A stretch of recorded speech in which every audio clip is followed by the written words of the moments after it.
ఫిబ్రవరి 21వ తారీఖున శ్రీమతి లతా గారి ఆధ్వర్యంలో గిరినార్ మహాయాత్ర వివరాల కోసం సంప్రదించండి. నమస్తే, వెల్కమ్ టు సుమన్ టీవీ. నేను పద్మిని. ప్రస్తుతం మనతో పాటు ప్రముఖ ఆధ్యాత్మికవేత్త, వాస్తు జ్యోతిష పండితులు, లలిత ఉపాసకులు, వాస్తు జ్యోతిష శిక్షణ నిపుణులు బ్రహ్మశ్రీ నానాజీ పట్నాయక్ గారు మనతో పాటు ఉన్నారు. మాట్లాడదాం సార్. నమస్తే సార్. శ్రీమాత్రే నమః. సార్, పంచగ్రహ కూటమి మళ్ళీ రాబోతోంది. ఈ సంవత్సరంలో అన్ని కాంబినేషన్స్ చూసుకుంటే మంచి మంచి కాంబినేషన్స్ లో స్పెషల్ డేస్ అనేవి వస్తున్నాయి. ఆదివారం అమావాస్య వచ్చింది, రథసప్తమి ఆదివారం వచ్చింది. ఇట్లా అన్ని మంచి కాంబినేషన్, శుక్రవారం పంచమి ఇట్లా. అయితే కన్సర్వేటివ్ గా ఆల్రెడీ జనవరిలో పంచగ్రహ కూటమి జరిగింది. మళ్ళీ ఫిబ్రవరిలో కూడా వస్తుంది. ఎప్పుడు వస్తుంది, ఏ గ్రహాలు కలుస్తున్నాయి, ఈ కలవటం వల్ల వచ్చేటటువంటి అంటే ఎటువంటి ఫలితాలు వస్తాయి ద్వాదశ రాశులకి, భూమి అంతటి మీద, అంటే యావత్ ప్రపంచం మీద దీని ఇంపాక్ట్ ఉంటుందా, ఇవన్నీ ఒక్కసారి ఉంటుంది. అయితే మనకి మీరు ఒక ఈ ప్లానటరీ పొజిషన్స్ ఎప్పుడెప్పుడు ఏమున్నాయని మీరు కనుక సాఫ్ట్వేర్స్ ఉంటాయి దానికి, ఎవ్రీ ఇయర్ ఎక్కడెక్కడ ఉన్నాయని చూసుకోవడానికి. జగన్నాథ్ హోరాలో చూసుకోవచ్చు కూడా మీరు కావాలంటే. అందులో మీరు కనుక వెనక్కి వెళ్తూ ఉంటే ఒక 100 సంవత్సరాలు వెనక్కి వెళ్ళినా 3 సార్లు ఒకే సంవత్సరంలో 3 సార్లు పంచగ్రహ కూటమి ఎక్కడ మీకు కనపడదు. ఈ సంవత్సరం యొక్క ప్రత్యేకత ఏమిటి అంటే 3 సార్లు చతుర్గ్రహ కూటమి, 3 సార్లు పంచగ్రహ కూటమి. మీకు మహా అంటే సంవత్సరానికి ఒకసారి చతుర్గ్రహ కూటమి వస్తుంది. ఎవ్రీ 2-3 ఇయర్స్కి ఒక్కసారి పంచగ్రహ కూటమి వస్తుంది. మీరు వెళ్ళండి, మొత్తం చెక్ చేయండి, తెలుస్తుంది. అలాంటిది ఈసారి పంచగ్రహ కూటమి 3 సార్లు. అందుకే మనకి ఎప్పుడు నేను అన్నా ఒక 5 వింతలు చూస్తామన్నా. అందులో మొదటి వింత బంగారం, వెండి ఇంత రేటు పెరగడం. అది వింతే. ఎప్పుడు ఆగిపోనట్టుగా ఫ్లైట్లు ఆగిపోవడం చూస్తున్నారు కదా. ఇప్పుడు గాల్లో ఒక రకమైన వైరస్ రావడము, కొంత మత కల్లోహాలు, ఒకే క్యాస్ట్లో ఉన్న వాళ్ళు కూడా గొడవలు పెట్టుకోవడము, మిస్కమ్యూనికేషన్స్ అవ్వడము. మనం అది కూడా చెప్పుకున్నాం లాస్ట్ టైం, మీకు గుర్తుందో లేదో, ఒక 3-4 మంత్స్ బ్యాక్. సాఫ్ట్వేర్ అంటే షేర్ మార్కెట్ డమాల్ అవుతుందని చెప్పాను. అలాగే ఉంచండి పరిస్థితి. అంటే ఎప్పుడు చూడనటువంటి డిజాస్టర్స్ మనం ఈ సంవత్సరం చూస్తాం. కొన్ని అంటే ఎక్కడైనా బాంబు పెడదామనే ఆలోచన, ఇవన్నీ కూడా పెరుగుతాయండి వీటి వల్ల చెప్పాలంటే.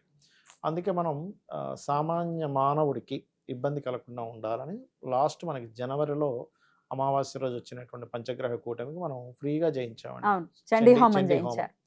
చాలా మందికి ఫ్రీగా చేసేసాం. అంటే మనీ కట్టే వాళ్ళు ఉంటారు, కట్టలేని వాళ్ళు ఉంటారు. ఎందుకంటే అమ్మవారిది అనుగ్రహం నలుగురికి కనుక వెళ్తే మంచిది అనే భావంతో. ఎందుకంటే నెక్స్ట్ మంత్ ఇప్పుడు ఫిబ్రవరిలో 17, 18, 19 తారీఖులు హైదరాబాద్లో కాకుండా మనం లాస్ట్ టైం చేసిన హైదరాబాద్లో చేసాము, కామాఖ్యలో ఉంటుంది. దానికి మాత్రం ఛార్జబుల్ ఉంటుంది అండి. ఇది మాత్రం అందరికీ ఫ్రీ అని చెప్పేసాం ముందే.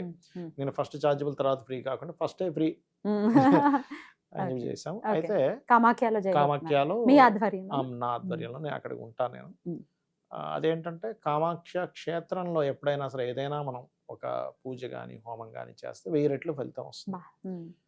శక్తిపీఠం కాబట్టి. ఎటువంటి కామ్యార్థం చేస్తున్నారు సార్ కామాఖ్యలో?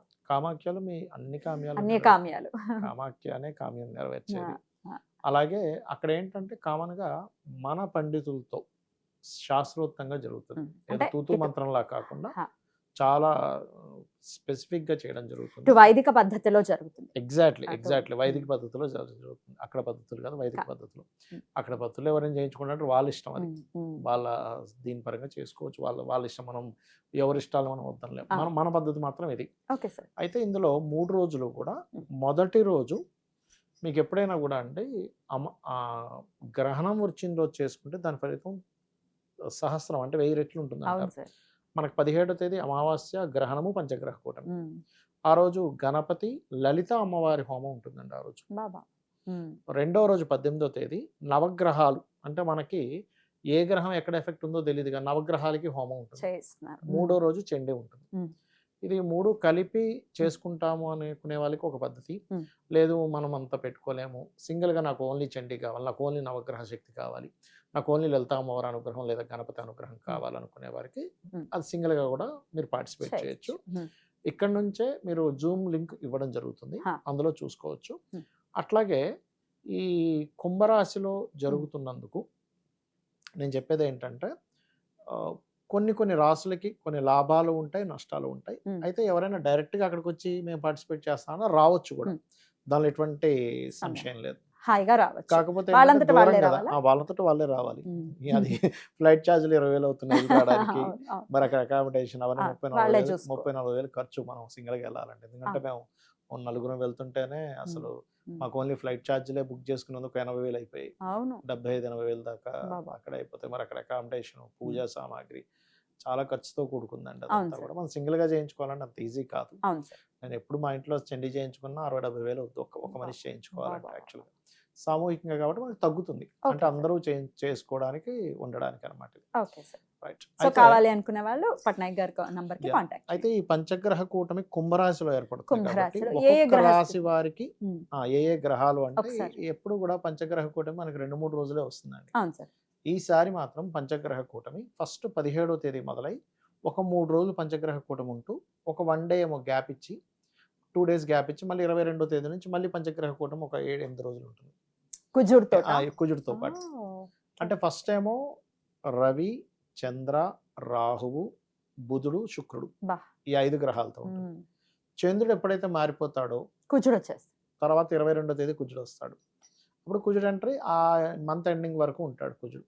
సో ఈసారి వచ్చే పంచగ్రహ కూటమి ఒక రోజు 2 రోజులు కాదు, ఆల్మోస్ట్ మనకి ఒక 12 డేస్ ఉంటుంది. 12 డేస్ ఉంటుంది. 11 to 12 డేస్ ఖచ్చితంగా ఉంటుంది. సో దీని ఇంపాక్ట్ ఎలా ఉంటుంది సార్? దీని 12 ఇంపాక్ట్ రాశులు. మంచి ఉంది, జాగ్రత్త ఉందండి ఇక్కడ. మీరు మేషం వారికి కనుక తీసుకుంటే లాభస్థానంలో పంచగ్రహ కూటమి కాబట్టి అన్ని రకాల లాభాలు ఇస్తుంది ఇక్కడ. అండ్ ఫైనాన్షియల్ గ్రోత్ వస్తుంది, అప్పులు లభిస్తాయి. అలాగే మరొక విషయం ఏంటంటే వివాహం కోసం చేసే ప్రయత్నాలు కూడా ఫలిస్తాయి. కాకపోతే ఈ పంచగ్రహ కూటమి ఎఫెక్ట్ దేని మీద పడుతుంది అంటే ఏదైనా ప్రాపర్టీ తీసుకునేటప్పుడు ప్రాపర్టీ మీద అప్పు తీసుకునేటప్పుడు కొంచెం చూసుకోవాలి. ఎవరికైనా అప్పులు ఇచ్చేటప్పుడు అప్పు తీసుకునేటప్పుడు కొంచెం ప్రాపర్టీ మీద కొంచెం ఈ జాగ్రత్త ఖచ్చితంగా పాటించాలి అనేటువంటిది వెరీ క్లియర్లీ. అలాగే కొన్నిసార్లు మనం ఏదో లాంగ్ జర్నీ చేస్తుంటాం. ఈ లాంగ్ జర్నీ చేసేటప్పుడు ఈ విషయాల్లో కొంచెం జాగ్రత్తగా ఉండాలి, బ్యాంక్ ట్రాన్సాక్షన్స్ ఈ విషయంలో. ఇక వృషభం వారికి గనక చూసుకుంటే ఇక్కడ వీళ్ళకి కూడా ఫైనాన్షియల్ గ్రోత్ ఉంటుంది, కొత్త ఉద్యోగ అవకాశాలు వస్తాయి. దశమ స్థానంలో కదా పంచగ్రహ కూటమి. సో వద్దన్నా సరే బోల్డ్ ఉద్యోగ అవకాశాలు వస్తాయి. అందులోనే కొంత స్ట్రెస్ ఉంటుంది. కాకపోతే ఇక్కడ వీళ్ళు కమ్యూనికేషన్ అండ్ సంతానం విషయంలోని వాహనం మీద వెళ్ళేటప్పుడు జాగ్రత్తగా ఉండాలి. ఎందుకంటే ఇక్కడ మీకు చతుర్థ భావంలో కేతు ఉన్నాడు. సో అందుకని ఇక ఎన్నాళ్ళు ఉంటుంది సార్ ఇంతకీ ఇది ఇంపాక్ట్? యాక్చువల్గా మనకి గ్రహణంతో వచ్చేది కాబట్టి 40 డేస్ ఉంటుంది. 40 డేస్. ఓకే. ఎగ్జాక్ట్లీగా మీకు ఈ 40 డేస్ ఇబ్బంది కలగకుండా ఉండడం కోసమే ఈ హోమాది కామాఖ్యలో చేయించేది. సో అండ్ మిథునం వారికి గనక చూసుకున్నట్లయితే ఇక్కడ కలిగేటువంటి ఫలితాలు ఏమిటి? నవమ స్థానంలో ఉన్నాయి కాబట్టి నవస్థానం అనేటువంటిది గ్రహణ ప్రభావం ఉంటుంది వేరే దేశాల్లో, ఇక్కడ లేదు గ్రహణ ప్రభావం ఎట్లాగో. సో మిథునం వారు కొంచెం గ్రహణ ప్రభావం ఉంటుంది కాబట్టి పితృదేవత ఆరాధన చేసుకోవడం మంచిది వీరికి. కాకపోతే వీళ్ళకి ఏంటంటే నవమ స్థానంలో ఉండే పంచగ్రహ కూటములు వీళ్ళకి ఒక మంచి కూడా చేస్తుంది. ఎప్పటి నుంచో సంతానం కోసం చేసే ప్రయత్నం ఫలిస్తుంది పితృదేవత అనుగ్రహం వల్ల.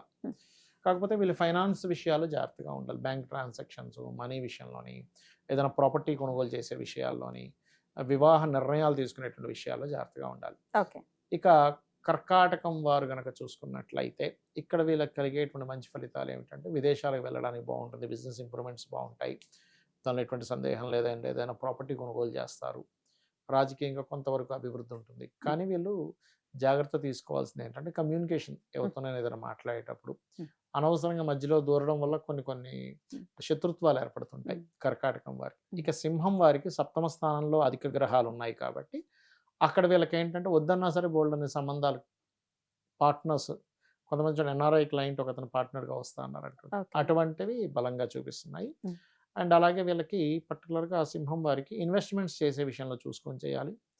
అండ్ అంటే ఇన్వెస్ట్మెంట్స్ తొందరపడి ఏదో చేయడం లాంటివి చేయకూడదు. అండ్ కొన్ని నిర్ణయాలు, రాజకీయ నిర్ణయాల విషయాల్లో, ప్రేమ వ్యవహారాల విషయంలో కొంచెం జాగ్రత్తగా ఉండాలి. ఇక కన్యవారికి కనుక చూసుకుంటే 6వ స్థానంలో గ్రహణం చాలా మంచిది. 6వ స్థానంలో గ్రహాలు ఉన్నప్పుడు ఏమవుతుందంటే అధిక గ్రహాలు ఉన్నప్పుడు శత్రువుపై జయం ఉంటుంది. కాకపోతే తెలియకుండానే కొంత కుంభరాశిలో జరిగేది కదా, అంతర్గత శత్రువులు కూడా పెరుగుతుంటారు. బయటకు ఒకలాగా లోపలికి ఒకలా నటించే వాళ్ళు పెరుగుతూ ఉంటారు. కాకపోతే ఉద్యోగ అవకాశాలు పెరుగుతాయి చక్కగా వీళ్ళకి. అండ్ ఫైనాన్షియల్ గ్రోత్ కూడా పెరుగుతుంది. కాకపోతే ఏంటంటే బిజినెస్ పీపుల్ కొంత జాగ్రత్తగా ఉండాలి. ఏదో లాభాలు వచ్చేస్తాయని అప్పులు చేసి చేయడం లాంటివి చేయకూడదు. ఎందుకంటే ఇక్కడ అప్పులు కూడా లభిస్తాయి 6వ స్థానంలో ఉన్నప్పుడు. ఇక ఈ తులవారు కనుక చూసుకున్నట్లయితే ఇక్కడ పంచమ స్థానంలో కాబట్టి రాజకీయ నాయకులకి, క్రియేటివ్ ఫీల్డ్ వాళ్ళకి, అదేవిధంగా సినిమా ఫీల్డ్ వాళ్ళకి చాలా మంచి సమయంగా మనం చెప్పుకోవచ్చు. దూర దూర ప్రాంతానికి వెళ్ళి హైయర్ ఎడ్యుకేషన్ కోసం చేసే ప్రయత్నాలు చక్కగా ఫలిస్తాయి. కాకపోతే ఉద్యోగం విషయంలో ఇక్కడ తొందరపాటు నిర్ణయాలు తీసుకుంటారు. ఉద్యోగం మానేయడము, ఎక్కడికో వెళ్ళి ఏదో చేస్తానని బయలుదేరి వెళ్ళి విదేశాలకు వెళ్ళి ఇక్కడేం బాగాలేదని వెనక్కి వచ్చేయడం, అయ్యో ఇదంతా ఎందుకు ఖర్చు పెట్టావురా బాబు అనిపిస్తుంది. అయ్యయ్యో! కాకపోతే ఇక్కడ ఏంటంటే ఫైనాన్షియల్ గ్రోత్ అయితే ఇంకో రకంగా అయితే ఇస్తుంది ఇక్కడ.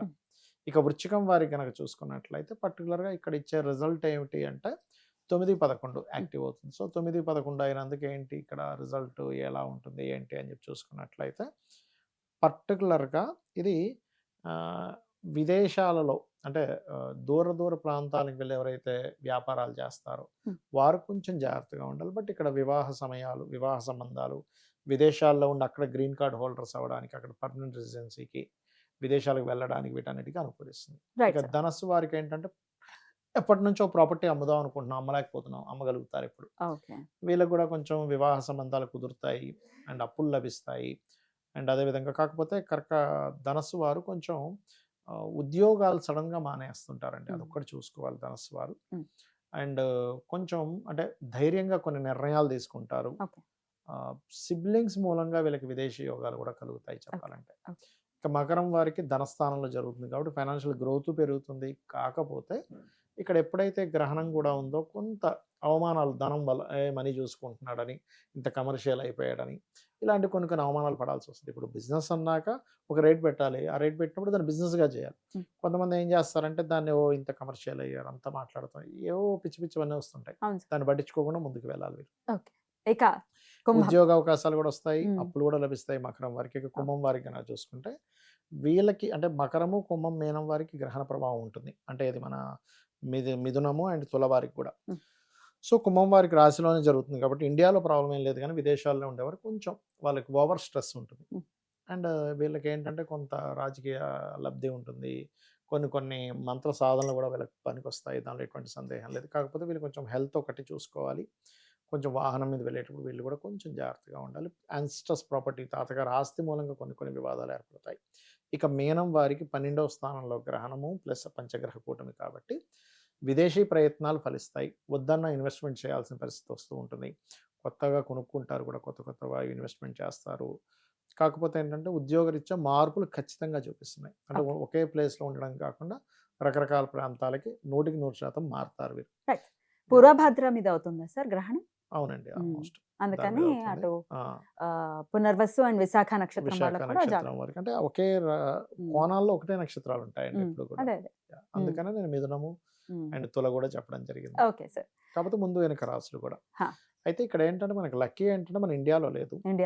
కాకపోతే ఆ సమయంలో ఉదయం 9:30 నుంచి ఆల్మోస్ట్ 12:30 ఆ ప్రాంతంలో మీరు ఏదైనా జపం చేసుకుంటే చాలా మంచిది.